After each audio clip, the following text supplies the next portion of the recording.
What made me want to become a public health nurse and a health visitor is partly because public health has always interested me. It's still something that underpins most of my work now. I do a lot of sort of policy and development and think about that sort of longer term health. I did my health visiting back in 2016 to 17 and qualified at that stage. And there were multiple reasons why I didn't continue in health visiting.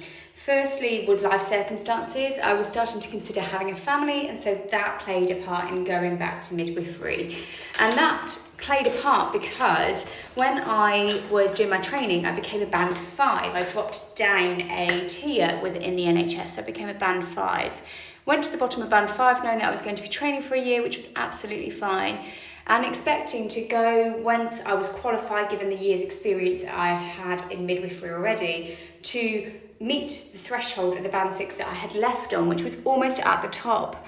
When I had qualified and I was starting to apply for jobs, I was told that absolutely not, they were not going to match my band 6A that I'd had previously as a midwife. So that in itself, the drop in pay, was one of the main factors why I didn't go into becoming a health visitor. I'm a registered health visitor, I've done all my training, I'm qualified. It's an add-on to your midwifery or your nursing. So a health visitor has to be a registered nurse or midwife of some sort.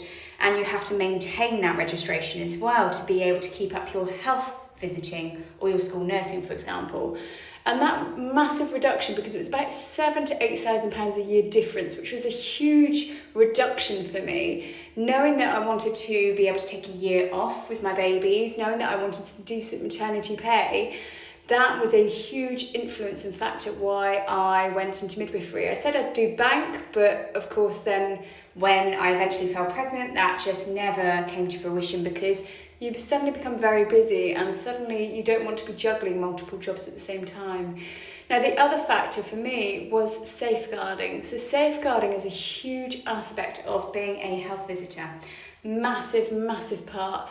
And I remember my mentor going to potentially have to go to court because of someone that she had seen last, one of her families. Something had happened, obviously can't divulge that information. But for me, it was that realisation of, oh my God, what if I was that last health visitor, that last person to have seen this family, and something has happened, and now I've got to go and give evidence in a court of law because of this safeguarding aspects. And you really have to document every single aspect. And you have massive caseloads of around about 450 to 600 families on your caseload between the ages of 0 and 5. And that's massive. That's a massive amount of responsibility and workload, particularly if things change. I'm not entirely against going back one day to health visiting, but right now it's not the right place for me or the lifestyle. And I think some things would have to change for me to go back to health visiting.